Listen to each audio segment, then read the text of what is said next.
J'ai la chance d'avoir un éditeur extraordinaire qui est Régis Blanchard des éditions Tertium, une maison lautoise d'Acajar, qui a édité un de mes précédents livres, La Rose du Quercy, une rose de cœur, et qui vient d'éditer il y a plusieurs mois Bleu Moteur, qui est une autre histoire, un récit biographique de l'histoire d'une amitié entre un mécanicien, un jeune apprenti mécanicien des années 50-60, qui a rencontré des artistes à Montparnasse, et avec eux, il a construit une voiture de course qui a couru réellement aux 24 heures du Mans en 58.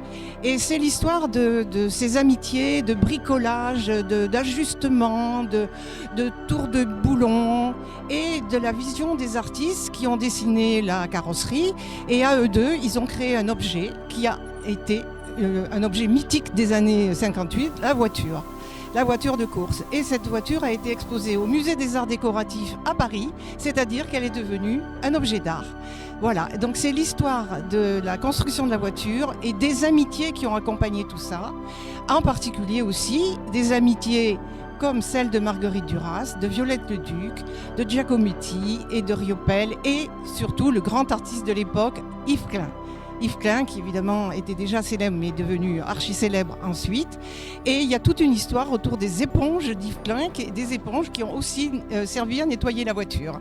Entre l'artiste et l'artisan, voilà, il y a toute une porosité, une passion, et surtout, ce qui surplombe tout ça, c'est l'amitié.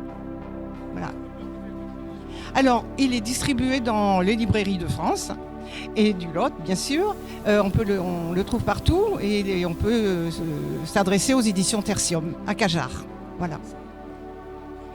Alors pour la foire du livre à Brive, je suis très heureuse d'être là. C'est la première fois que ça m'arrive.